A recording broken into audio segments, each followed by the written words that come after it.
العالمین سے متعلق بہت ساری تفصیل آئی تھی کہ اللہ تبارک و تعالیٰ کے لیے تمام تعریفیں کس کس طرح سے ہیں، اور وہ اللہ رب العالمین ہیں تو کن کن عالموں کا رب ہے، اس کی بھی تفصیل ہمارے سامنے آئی تھی۔ اور اس سے معلوم ہوا کہ اللہ تبارک و تعالیٰ کتنی بڑی قدرت والے ہیں، کتنی بڑی شان والے ہیں۔ دنیا میں جس کام کی بھی تعریف کی جا رہی ہے وہ گویا اللہ کی تعریف کی جا رہی ہے۔ اللہ سبحانہ و تعالیٰ کی تعریف اور اللہ کی رب العالمینی کے سلسلے میں تفصیلی گفتگو گزشتہ درس میں ہو چکی ہے۔ اس جملے پر قرآن مجید کی آیت کے غور کرنے سے ایک بات ہمارے سامنے یہ کھل کر آ جاتی ہے کہ تمام کائنات کی پرورش کرنے والی جو ذات ہے وہ ایک اللہ کی ذات ہے۔ جب تمام کائنات کی پرورش کرنے والی، پالنے والی اور تمام کائنات کو پروان چڑھانے والی ایک ہی ذات ہے تو پھر وہی ذات حمد کے قابل اور لائق بھی ہونی چاہیے۔ جب ایک اللہ ہی ہے جو پورے جہانوں کو چلانے والے ہیں تو وہی ذات ایسی ہے جو تعریف کے بھی لائق اور قابل ہے۔ آپ کے علاوہ کوئی نہیں ہے جس کی ہم تعریف کر سکتے، کیونکہ اللہ ہی کے لیے تمام تعریفیں سزاوار ہیں۔ معلوم ہوا کہ رب العالمین الحمدللہ کی دلیل ہے۔ یعنی اگر کوئی ہم سے پوچھے کہ بھئی اللہ کی تعریف کیوں ہے، سب تعریفیں اللہ ہی کے لیے کیوں ہیں، تو خود قرآن بتاتا ہے کہ رب العالمین، کیونکہ اللہ تمام عالموں کا رب ہے اس لیے تمام تعریفیں بھی اللہ ہی کے لیے، کوئی ہے ہی نہیں اللہ کے علاوہ۔ اسی کے ساتھ اس آیت کے ٹکڑے سے ایمان کا ایک بنیادی رکن ہمارے سامنے آیا اور وہ ہے توحید۔ ایمان کا سب سے پہلا اور بنیادی رکن کیا ہے؟ توحید، یعنی اللہ تبارک و تعالیٰ کو ایک سمجھنا، اللہ کے علاوہ کسی کو بھی رب نہیں ماننا ہے، اللہ ہی رب ہے۔ قرآن کی اس پہلی آیت کریمہ سے اللہ تبارک و تعالیٰ نے ضمنی طور پر ایک عقیدے کا بھی درس دے دیا کہ توحید کا عقیدہ، اور توحید کے معنی لا الہ الا اللہ، کوئی الہ نہیں سوائے معبود کے، کوئی معبود نہیں سوائے اللہ کے، کوئی الہ نہیں سوائے اللہ کے، معبود صرف اللہ ہے، اللہ کے علاوہ کوئی نہیں ہے۔ جتنے انبیاء اس دنیا میں تشریف لائے سب کی یہی دعوت، قولوا لا الہ الا اللہ تفلحوا، اے لوگوں کہہ دو اللہ کے علاوہ کوئی الہ نہیں تم کامیاب ہو جاؤ۔ ہمارے نبی صلی اللہ علیہ وسلم بھی اسی دعوت کو لے کر آئے تھے، کہہ دو لا الہ الا اللہ کامیاب ہو جاؤ۔ دیکھیں دیکھنے میں یہ جملہ بالکل مختصر نظر آتا ہے کہ لا الہ الا اللہ، کہنے میں کیا بات ہے، بڑے آسانی سے انسان کہہ دیتا ہے کہ ہاں بھائی کوئی نہیں اللہ کے سوا، الہ نہیں ہے، لیکن یہ بات رگو ریشے میں رچ بس جانا یہ بڑی محنت کے بعد حاصل ہوتا ہے۔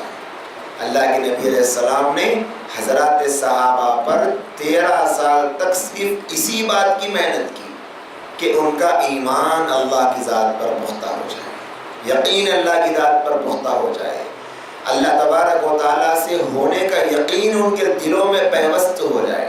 یہی وجہ ہے حضرات صحابہ کی زندگیاں، نبی علیہ السلام کے ان شاگردوں کی زندگیاں ہمیں بتلاتی ہے کہ ان کا یقین کیسے اللہ کی ذات پر جمع ہوا تھا، چاہے وہ گھر میں ہو، بازار میں ہو، دکان میں ہو، جنگ میں ہو، فوج میں ہو، دشمن سے مقابل کہیں پر بھی ہو، اللہ کی ذات پر وہ یقین اتنا مضبوط کرتے تھے کہ انہیں کوئی طاقت ہلا نہیں سکتی تھی۔ ایسا یقین اللہ کی ذات عالی پر ہونا ہے۔ جب ہم نے یہ مانا کہ تمام تعریفیں اللہ کے لیے ہے، جب ہم نے یہ مانا کہ اللہ تمام عالموں کا، پوری کائنات کا، مخلوقات کے اتنے بڑے نظام کا رب ہے، تو وہی اللہ عبادت کے لائق ہے۔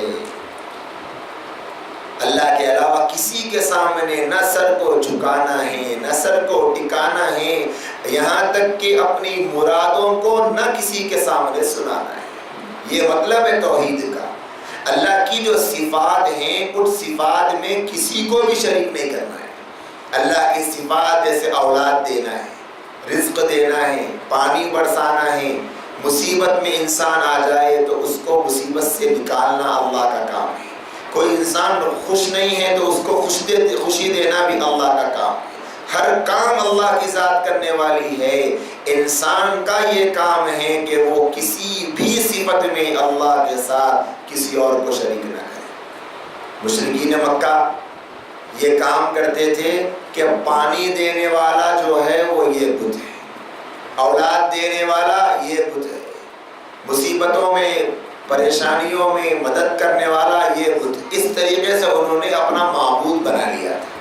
اور کیسے بنایا تھا؟ وہ کہتے تھے کہ بارش برسانے والا یہ بت ہے، یہ بارش تو برسائے گا لیکن اللہ کے حکم سے برسائے گا، اپنی طرف سے نہیں برسائے گا۔ تو نبی علیہ السلام نے اتنا بھی گوارا نہیں کیا، نہیں یہ بھی نہیں چلے گا، اسے بھی ختم کرنا ہے۔ اللہ کی مرضی سے اللہ ہی بارش برسائیں گے، اللہ کسی بت کے واسطے سے کیوں برسائیں گے بارش؟ تو معلوم ہوا کسی کو بھی نبی اللہ کے ذات میں شریک ٹھہرانا شرک ہے۔ اور یہ اتنا بڑا گناہ ہے جہاں توحید کا انعام اتنا بڑا ہے۔ کیا انعام ہے توحید کا؟ جنت ہے، اللہ کی رضا ہے، اللہ کی خوشنودی ہے، کامیابی ہے، آخرت کا سنورنا ہے، ہمیشہ ہمیش کی کامیابی ہے۔ وہیں پر جو کافر ہے، اللہ کافر سے، مشرک سے بہت ناراض ہوتے ہیں۔ قرآن میں اعلان کر دیا ان اللہ لا یغفر ان یشرک بہ ویغفر ما دون ذلک لمن یشاء۔ سب معاف کر سکتا ہوں لیکن شرک کو معاف نہیں کر سکتا۔ ان الشرک لظلم عظیم، شرک تو بہت بڑا گناہ ہے، بہت بڑا ظلم ہے شرک کرنا۔ کیوں؟ اس لیے کہ یہ جو ہم رب العالمین پڑھ رہے ہیں، ایک انسان رب العالمین کا اقرار کرنے کے باوجود کیسے اللہ کے ساتھ کسی اور کو شریک ٹھہرا سکتا ہے؟ جب آپ نے مانا کہ یہ اللہ رب ہے، پورے جہانوں کا، کائنات کا پالنہار ہے، سب کچھ اللہ ہے، تو پھر اپنا ماتھا کسی اور کے سامنے کیسے ٹیک سکتے ہیں؟ اسی لیے تو اللہ مشرک کو کبھی معاف نہیں کرنے کا وعدہ کیے ہیں، کیونکہ اس کا جرم قابل معافی، بڑے سے بڑے گناہ کو اللہ معاف کرتے ہیں۔ کیوں؟ اس لیے کہ وہ شرک نہیں ہے۔ شرک کے بعد جتنے بھی گناہ ہو اللہ سب معاف کرے، لیکن شرک کو معاف نہیں کرتے، کیونکہ یہ شرک توحید کی ضد ہے۔ اور اللہ قرآن کی اس پہلی آیت سے توحید کا درس دے رہے ہیں، توحید کا عقیدہ ہم کو سمجھا رہے ہیں، اور ہر انسان کے دل میں خاموش طریقے سے یہ عقیدہ سرایت کرایا جا رہا ہے جب پوری تعریف کا سزاوار اللہ ہے اور تمام کائنات کا پالنہار اللہ ہے، تو پھر یہ کہو کہ ساری انسانیت اور پوری کائنات میں عبادت کے لائق بھی صرف اللہ ہے۔ جب وہ اکیلا ہے تو اس کا کوئی شریک نہیں، لا شریک لہو، کوئی اس کا شریک نہیں، کسی بھی چیز میں شریک نہیں۔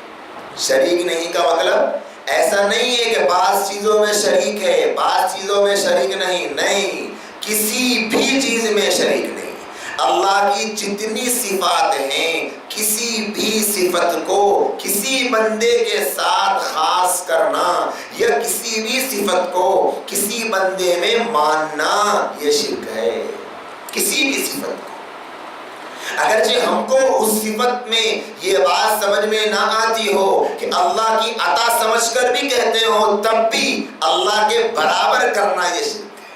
اللہ کے برابر کوئی ذات نہیں، اللہ اللہ ہے، اللہ اللہ ہی ہے، اللہ کے برابر کوئی ذات نہیں۔ اگر کوئی انسان کسی سے محبت اور عقیدت میں انہیں اللہ کے برابر کر دے گا تو وہ مشرک کہلائے گا، اگرچہ وہ زبان سے کتنے ہی عیسائیوں نے کیا کیا؟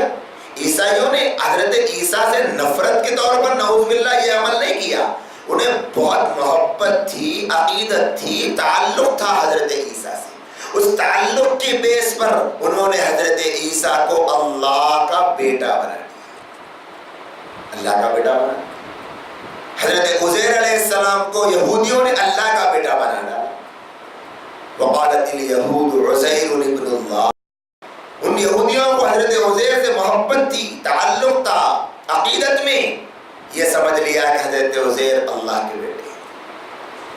انہوں نے شرک کیا، اللہ انہیں کبھی معاف نہیں کرتے. تو اس آیت سے معلوم ہوا کہ توحید کا عقیدہ اللہ سکھا رہے ہیں. اور توحید یہ ہے ہر کام میں، ہر موقع پر، ہر لمحہ، ہر چیز میں، ہر ضرورت میں اللہ ہی سب کچھ کرنے والا ہے، یہ ہمارا یقین بن جائے. اور اللہ کی جتنی صفات ہیں وہ صرف اللہ کے لیے، کسی اور کے لیے نہیں. کسی اور کے لیے 1% بھی اگر اس صفت کو مانیں گے تو پھر اللہ کے برابر کسی بندے کو کھڑا کرنے کی وجہ سے وہ انسان مشرک کہلائے گا. اور مشرک کا ٹھکانہ اللہ کے یہاں بہت خوفناک ہے. یہ پہلی آیت کریمہ. اس کے بعد اللہ فرماتے ہیں الرحمن الرحیم. وہ اللہ جو تمام تعریفوں کا سزاوار ہے، وہ اللہ جو تمام کائنات کا عالمین کا رب ہے، وہ کیسا ہے اس کی صفت بیان کی جا رہی ہے. پہلی صفت بیان کی رب العالمین ہے. دوسری صفت بیان کی جا رہی ہے کہ رحمان ہے، الرحمان. تیسری صفت بیان کی جا رہی کہ رحیم ہے. رحمان اور رحیم یہ دونوں اللہ کی صفتیں ہیں. مبالغے کا صیغہ ہے، یعنی ہم کسی چیز کو اگر زیادہ بیان کرنا چاہتے ہیں کہ بھئی یہ بہت مالدار ہے، جیسے ہم اردو میں ہوتا ہے تو عربی میں یہ جملے اس طریقے سے آتے ہیں الرحمن الرحیم، دونوں بھی مبالغے کے صیغے.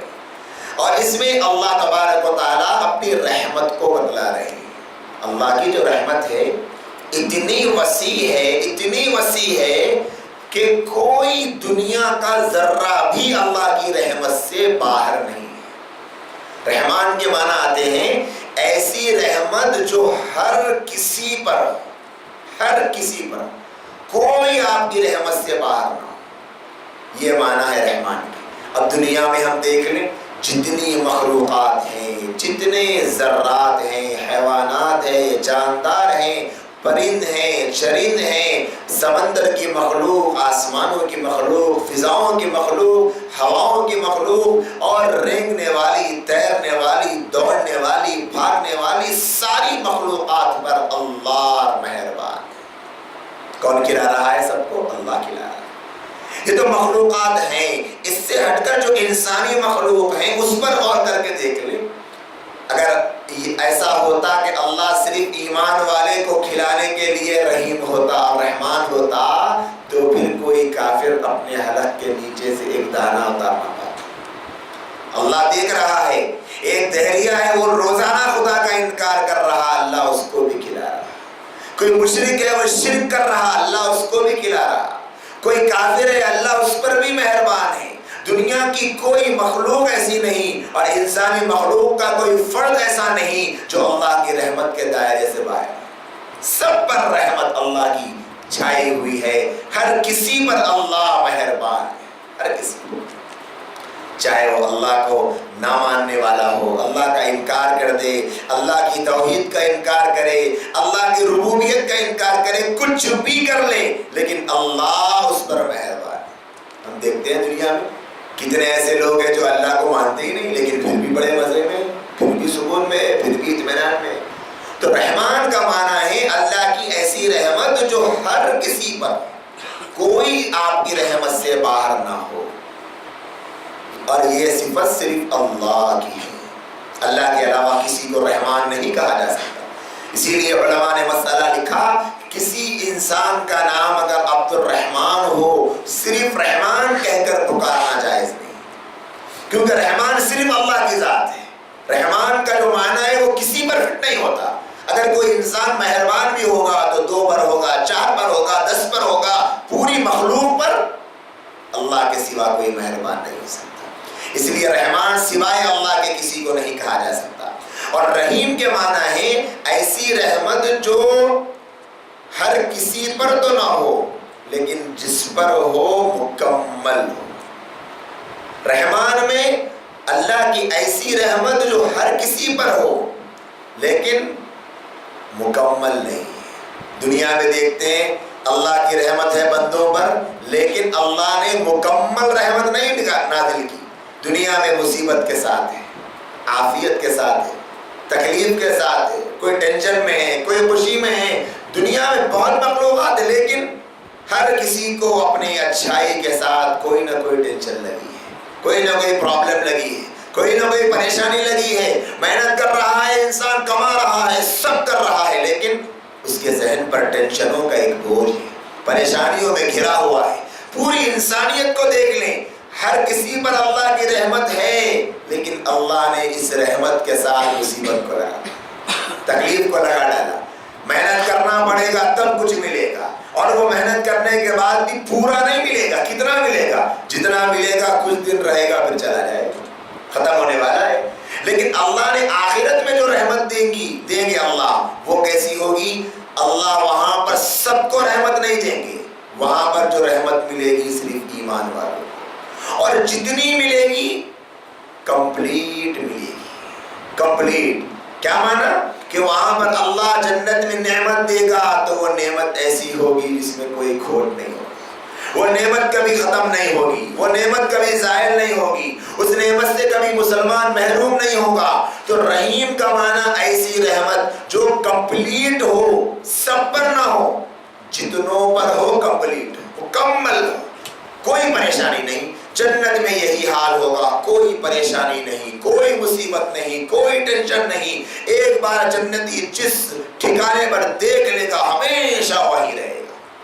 نعمتوں میں، جنت میں، شراب کی نہروں میں، دودھ کی نہروں میں، شہد کی نہروں میں، پانی کی نہروں میں، انگور کے باغوں میں مزے میں رہے گا جنتی۔ ایک بار جس جنت کی نعمتوں میں وہ داخل کر دیا گیا ہمیشہ اس میں رہے گا۔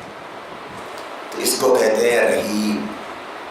رحیم کا معنی سب پر نہ ہو رحمت، جس پر ہو مکمل۔ رحمان کا معنی سب پر رحمت ہو، رحمت وسیع ہے لیکن رحمت کے ساتھ تھوڑی مصیبت بھی دنیا میں اللہ نے لگا ڈالی ہے، اللہ کا نظام۔ تو اللہ یہاں پر دونوں صفتیں بیان کرتے ہیں، اللہ رحمان بھی ہے، اللہ رحیم بھی ہے۔ دونوں صفتیں غور کرو، تھوڑا سا یہاں رک کر ہم غور کریں۔ اللہ رحمان کا لفظ بھی استعمال کیے ہیں، رحیم بھی کیے ہیں۔ غور کرنے کی ضرورت ہے۔ وہ لوگ جو دنیا میں اللہ تبارک و تعالیٰ کی رحمت کے طلبگار ہیں، وہ دیکھ لیں کہ اللہ ان کے بارے میں بھی کہتا ہے کہ اللہ تم پر رحمان ہے۔ اللہ کی یہ مہربانی ہے کہ تم ابھی تک زندہ ہو، تم ابھی تک سکون میں ہو۔ تمہارے کفر کی وجہ سے چاہیے تو یہ تھا کہ تم کو میں ختم کر دیتا، مار دیتا، تم کو زمین پہ جینے کا حق نہیں تھا، تم میرا انکار کرتے ہو، لیکن یہ میری رحمت ہے کہ میں تم کو جینے دے رہا ہوں، جینے دے رہا ہوں۔ میری یہ رحمت ہے کہ میں تم کو زمین پہ جینے دے رہا ہوں، تم کو کھلا رہا ہوں، تم کو پلا رہا ہوں، تم کو سانس دے رہا ہوں، تم کو ہر نعمت سے میں مستفید کر رہا ہوں۔ اگر کسی ایمان والے کو خیال آ جائے کہ مولا میں تو مسلمان ہوں، ایمان والا ہوں، آپ ان پر بھی رحمت کر رہے ہیں، مجھ پر بھی رحمت کر رہے ہیں، پھر ہمارے ایمان کا فائدہ کیا ہے؟ رحیم کے معنی کو دیکھ لے میرے بندے، یہاں ان پر رحمت کر رہا ہوں، وہاں تم پہ رحمت کروں گا۔ یہاں پر سب پہ رحمت کرتا ہوں، تم یہ نہ دیکھو کہ یہاں اے اللہ آپ ان پہ رحمت برسا رہے ہیں، وہاں ان کو محروم کر دوں گا، تم پر ساری رحمت برساؤں گا۔ تو ایمان والوں کو ایک ہمت اور امید کی کرن نظر آئے گی کہ ہاں اللہ ہم دنیا میں آپ کی مان کے چلیں گے، آپ کی ربوبیت کو تسلیم کر کے چلیں گے، تاکہ ہم کو کل آپ کی جو نعمت ہے رحمت کی شکل میں پوری طور پہ عطا ہو جائے۔ تو دو صفتیں اللہ تبارک و تعالیٰ نے یہاں پر بیان فرما دی۔ اس کے بعد اگلی آیت میں اللہ تبارک و تعالیٰ نے فرمایا مالک یوم الدین، روز جزا کا مالک ہے۔ اس سے پہلے اس بات کو سن لیں، جیسے الحمدللہ رب العالمین میں اللہ تبارک و تعالیٰ نے ضمنی طور پر عقیدہ توحید کا سبق دیا ہے، الرحمن الرحیم میں ضمنی طور پر رسالت کا عقیدے کا درس ہے۔ اللہ رحمان ہے، اللہ رحیم ہے تو اللہ کی رحمت کا یہ تقاضا ہے جو میرے بندے اس دنیا میں جی رہے ہیں انہیں پتہ نہیں آخرت کیا ہے، جنت کیا ہے، جہنم کیا ہے، انہیں تمیز نہیں ہے اچھے اور برے کے بیچ، مجھے خوش کرنے کے لیے ان کو کیا کرنا پڑے گا یہ نہیں جانتے، یہ زمین دنیا میں زندگی گزارنے کے طور طریقوں سے ناواقف ہے، انہیں خبر نہیں ہے، انہیں یہ نہیں پتا کہ ان کا رب کون ہے، ان کا اللہ کون ہے، ان کا مالک کون ہے، ان کا خالق کون ہے، ان کو ضرورت ہے کسی سمجھانے والے کی، کسی بتانے والے کی، کسی سکھانے والے کی جو اللہ کا انٹروڈکشن کرائے، تو ایسے بندوں کی ضرورت محسوس اللہ تبارک و تعالیٰ نے انسانیت کے لیے کر کے اپنے کچھ چنندہ بندوں کو نبی بنایا۔ یہ اللہ کی رحمت ہے کہ اللہ نے کچھ بندوں کو نبی بنا کر دنیا میں بھیجا کہ جاؤ میرے بندوں کو میرا تعارف کراؤ۔ تو دوسری آیت کریمہ سے یہ عقیدہ رسالت کا ثابت ہوتا ہے۔ تین بنیادی عقیدے ہیں، قرآن مجید سارا کا سارا ان تین بنیادی عقیدوں کے اطراف گھومتا ہے۔ پہلا عقیدہ ہے توحید، وہ الحمدللہ رب العالمین سے ثابت ہو گیا۔ دوسرا عقیدہ ہے رسالت کا، یعنی اللہ نے رسولوں کو بھیجا ہے، اس بات پر ایمان لانا، رسولوں کا اللہ کی جانب سے بھیجے جانے پر یقین کرنا ایمان کے لیے شرط ہے۔ اور تیسرا عقیدہ ہے آخرت کے دن کا، مرنا ہے، ایک دن مرنے کے بعد اٹھائے جانا ہے، سوال و جواب کیا جانا ہے، اعمال نامے پیش کیے جانے ہیں، اللہ کے یہاں پوری زندگی کا سب کچھ پیش کیا جائے گا۔ اس عقیدے کو اللہ تبارک و تعالیٰ 30ویں آیت سے سکھا رہے ہیں، اور وہ آیت ہے مالک یوم الدین، روز جزا کا مالک ہے۔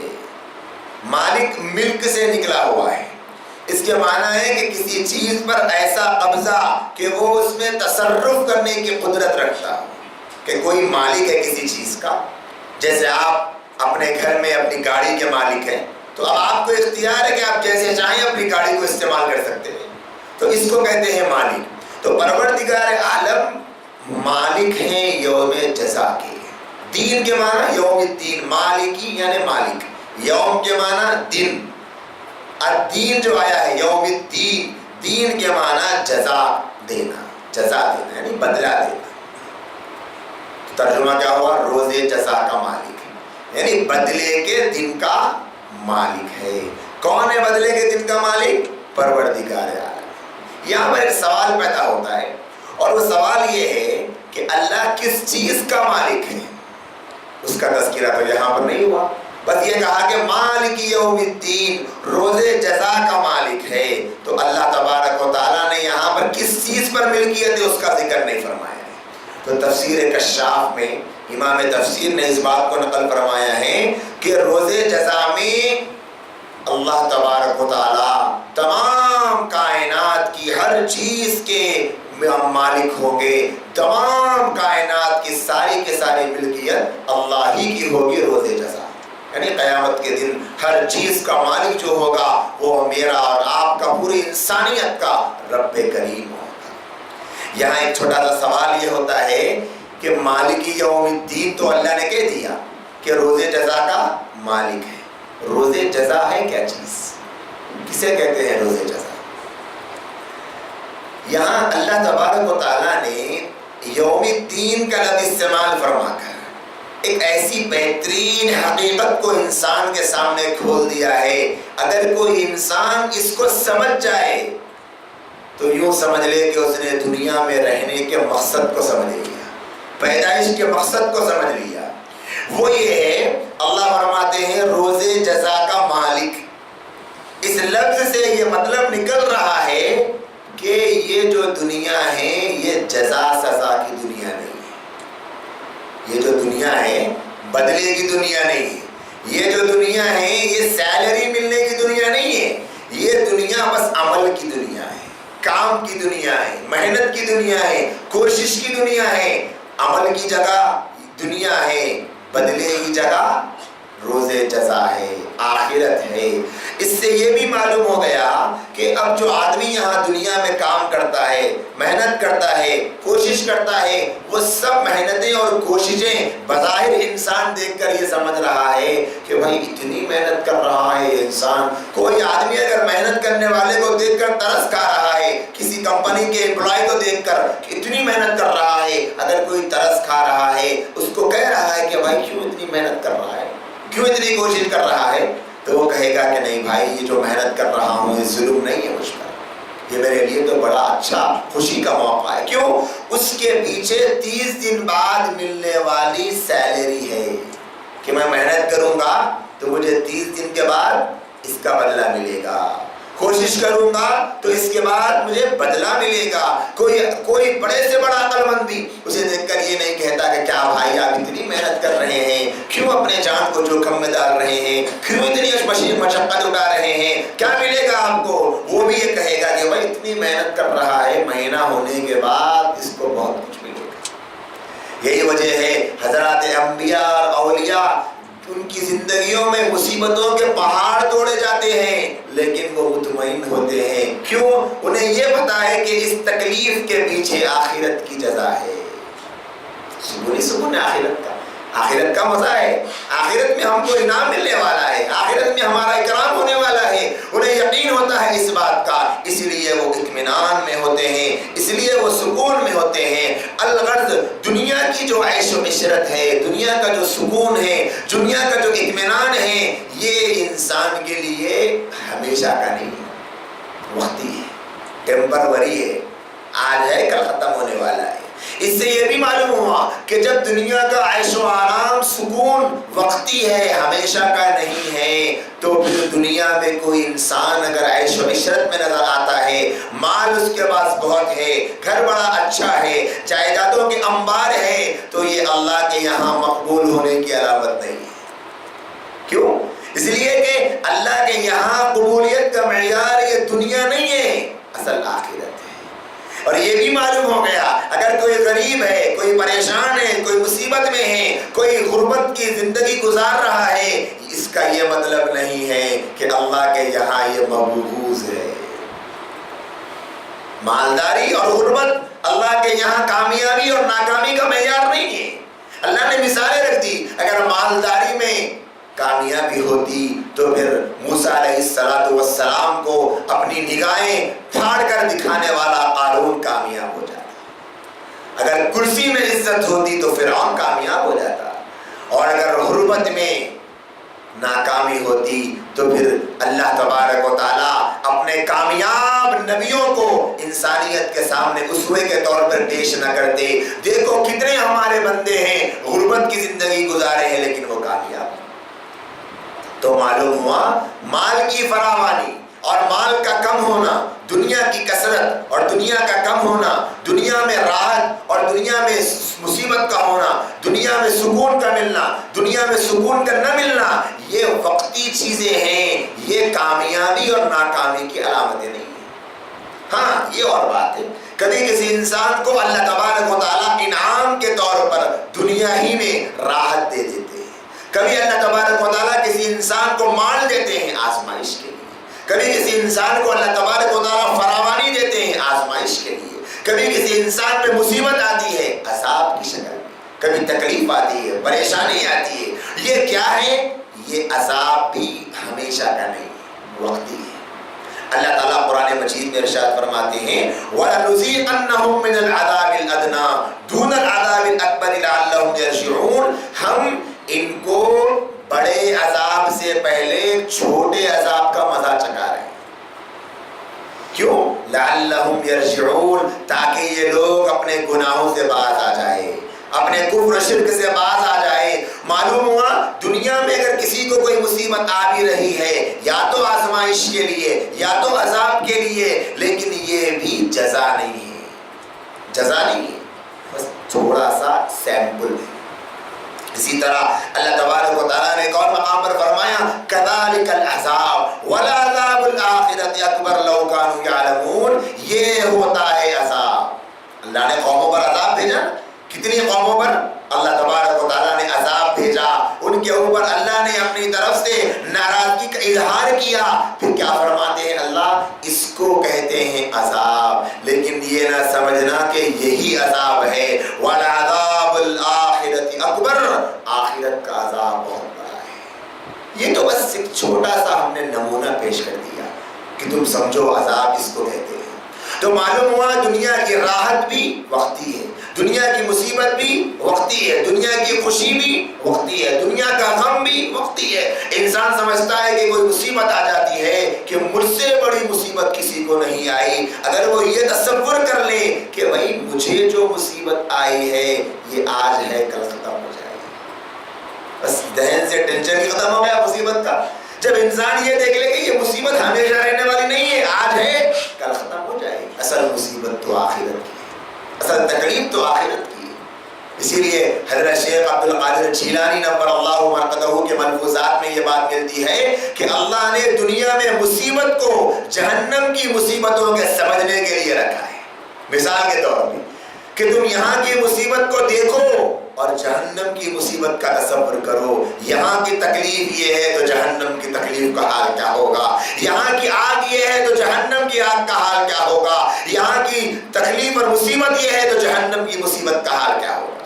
اور فرمایا جنت کی جو نعمتیں ہیں اس کو سمجھنے کے لیے اللہ نے دنیا میں نعمتیں رکھی ہے، یہاں کی نعمتوں میں یہ مزہ ہے، جنت کی نعمتوں میں کیا مزہ، اسی لیے اللہ نے رکھا ہے۔ تو معلوم ہوا کہ دنیا کی راحت اور مصیبت میں کوئی پائیداری نہیں ہے، نہ یہاں کی راحت ہمیشہ کی ہے، نہ مصیبت ہمیشہ کی ہے، نہ یہاں کا کوئی سکون ایسا ہے جو ہمیشہ رہنے والا ہے، نہ مصیبت ایسی ہے جو ہمیشہ رہنے والی ہے۔ تو اس اعتبار سے اصل راحت اور اصل مصیبت کا جو مدار اور معیار ہے وہ معلوم ہونا چاہیے، اور وہ یہ ہے کہ اصل راحت یہ ہے کہ ہمیشہ راحت، اصل مصیبت یہ ہے کہ ہمیشہ مصیبت رہے۔ تو مصیبت تو یہی ہوگی، کافروں کو جو عذاب ملے گا اصل عذاب یہ ہوگا کہ وہ ہمیشہ عذاب میں رہے۔ ایمان والوں کو جو انعام ملے گا اصل انعام یہ ہوگا کہ وہ ہمیشہ نعمتوں میں رہے۔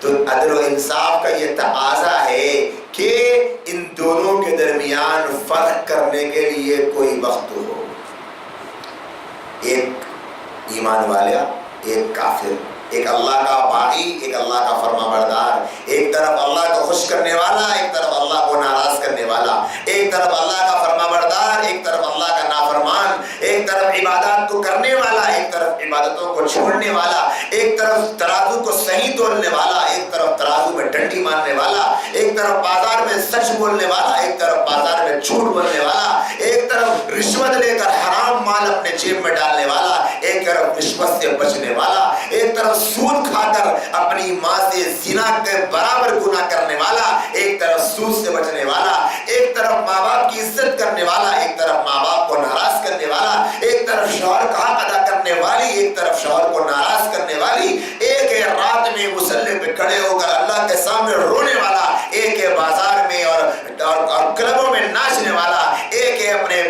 پیروں میں پازیب کو ڈال کر جھنکار کرنے والی، ایک ہے اللہ کے سامنے دوپٹے کو اوڑھ کر رونے والی۔ ان دونوں کے درمیان انصاف یہ ہے کہ دونوں کا الگ الگ بدلہ ملے، دونوں کو ایکول ہو جائے، دونوں کو ایکول سزا مل جائے یا جزا مل جائے، یہ انصاف کا تقاضا نہیں ہے۔ ایک امپلائی ہے جو دکان میں 4 گھنٹے کام کرتا ہے، ایک اور ہے 4 گھنٹے میں سے 2 گھنٹے ڈنڈی مار دیتا ہے، کہ عقل اس بات کا تقاضا پیش کرتی ہے کہ تم دونوں کو برابر سیلری دو، دونوں کے ساتھ اچھا سلوک کرو۔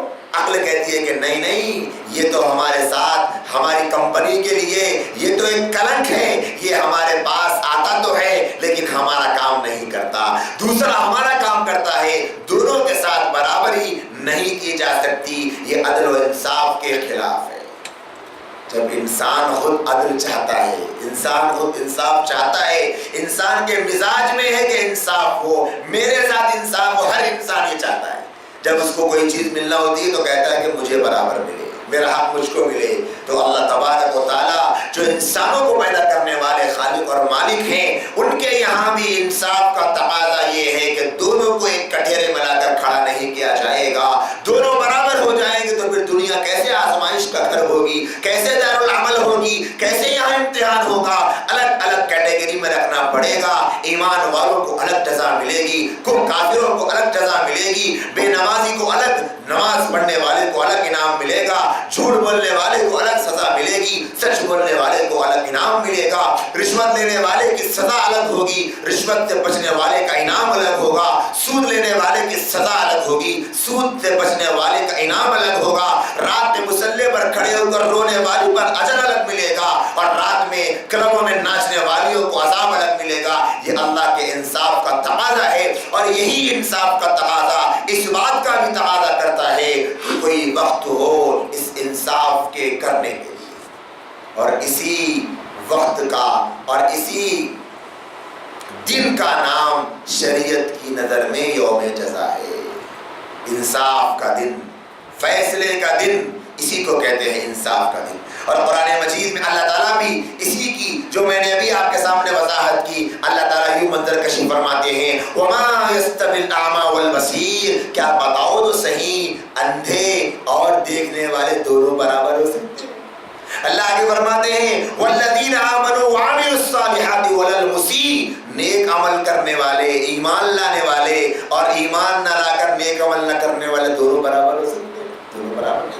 قلیلا ما تذکرون. آگے فرماتے ہیں ان الساعة لآتیۃ لا ریب فیہ ولکن اکثر الناس لا یؤمنون, یقیناً قیامت آنے والی ہے لیکن اکثر لوگ اس میں شک کرتے ہیں, اکثر لوگ اس میں شک کرتے ہیں. تو یہ ایک پہلے سوال کی وضاحت ہو گئی کہ اللہ تبارک و تعالیٰ فرماتے ہیں کہ قیامت کا دن جو ہے وہ انصاف کا دن ہے, اور اس کی ضرورت کیوں ہے اور حقیقت کیوں ہے وہ بات ہمارے سامنے آئی. سمجھ میں آئی نا وہ بات, روز جزا کی ضرورت کیوں ہے.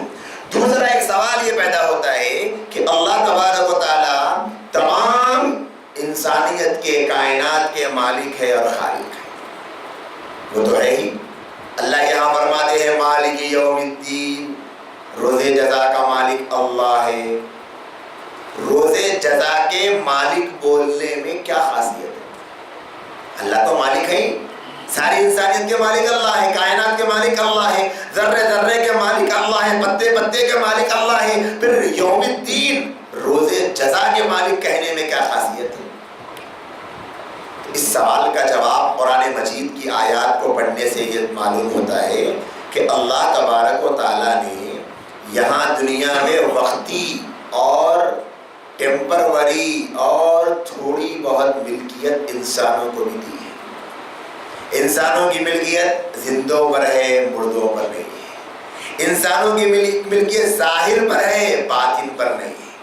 انسان مالک ہے اول اور آخر کے درمیان کا, یعنی آج جو پیسے کا مالک ہے پہلے نہیں تھا, آج مالک بن گیا, پھر بعد میں مالک نہیں رہے گا. آج جو گھر کا مالک ہے پہلے نہیں تھا, آج مالک بنا, پھر بعد میں مالک نہیں رہے گا.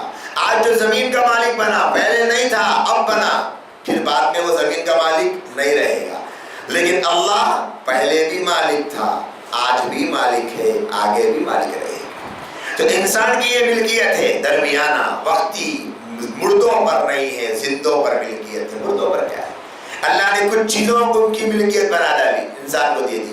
گھر کا مالک ہے, دکان کا مالک ہے, زمین کا مالک ہے, اپنے پاس رہنے والے گھر کے سامان کا مالک ہے, وقتی طور پر مالک ہے. اللہ تبارک و تعالیٰ ہی اصل مالک ہے. یہ سوال تو وہی ہے کہ پھر اللہ نے مالک یوم الدین میں جو یوم جزا کا لفظ بڑھایا ہے اس کا فائدہ کیا ہوا ہے؟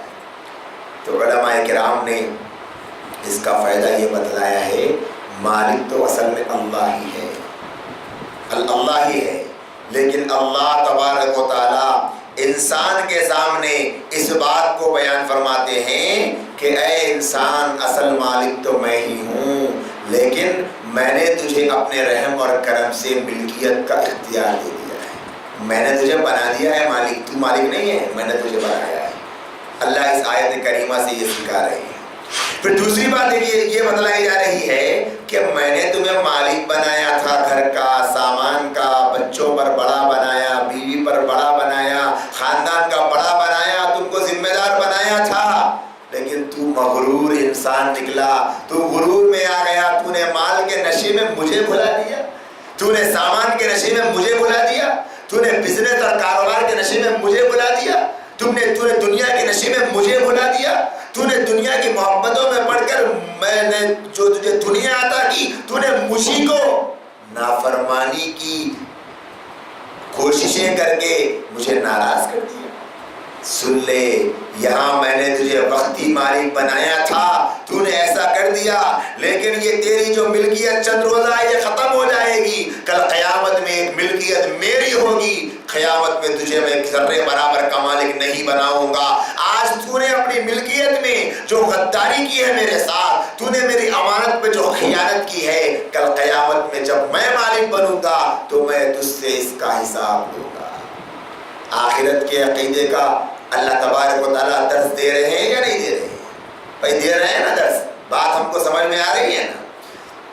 قرآن مجید میں اللہ فرماتے ہیں یوم ہم بارزون لا یخفی علی اللہ منہم شیء، اللہ قیامت کا نقشہ کھینچتے ہیں، لمن الملک اليوم، آج کس کی بادشاہت ہے؟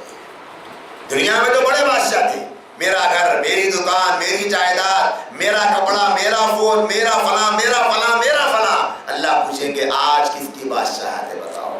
لمن الملک اليوم للہ الواحد القہار، پھر خود اللہ فرمائیں گے آج اس اللہ کی بادشاہت ہے جو واحد ہے، اکیلا تنہا یکتا ہے اور قہار ہے اور بڑے ہی غصے والا ہے۔ قہار کسے کہتے ہیں؟ قہار ہے۔ پھر اللہ کے فرماتے ہیں الیوم تجزی کل نفس بما کسبت، آج ہر کسی کو اپنے کیے کا بدلہ ملے گا۔ تم نے کیا کیا اپنی ملکیت میں؟ تم نے اپنی ملکیت کو کیسے یوز کیا؟ میری زندگی سمجھ کر، میری مرضی سمجھ کر تم نے جیسے چاہا ویسے گزارا، میری نافرمانی میں گزارا، میری اطاعت میں گزارنے کے بجائے میری مخالفت میں گزارا، میرے بتائے گئے طریقے کے مخالف میں گزارا۔ اللہ تبارک و تعالیٰ فرماتے ہیں لا ظلم اليوم، آج کسی پر ظلم نہیں ہوگا، ان اللہ سریع الحساب، یقیناً اللہ بڑی تیزی کے ساتھ حساب لینے والا ہے، ہر ایک کا حساب اللہ لینے والا ہے، لہذا اللہ کے سامنے حساب دینے سے ڈرو، اللہ کے سامنے حساب دینے کا خوف پیدا کرو، اور جو ملکیت تمہیں رب نے دی ہے اس ملکیت کا صحیح استعمال کرو۔ تو یہ 3 آیتیں ہو گئی۔ پہلی آیت میں اللہ نے توحید کا عقیدہ سکھایا ہے، دوسری آیت میں اللہ نے بولو بھائی رسالت کا عقیدہ سکھایا ہے، اور تیسری آیت سے عقیدہ آخرت اللہ سکھاتے ہیں۔ یہ 3 بنیادی عقیدے ہیں، پورے قرآن مجید میں صرف ان 3 ہی عقائد پر بات ہوتی ہے۔ اب آپ سوچ لیں، یہ 3 آیتوں کو جو اسبر یاد کر لے، ان کے مضامین کو جو ذہن میں بٹھا لے، اس کے مطلب کو جو پی لے، گویا اس نے قرآن کے بنیادی 3 مضامین کو سمجھ لیا ہے۔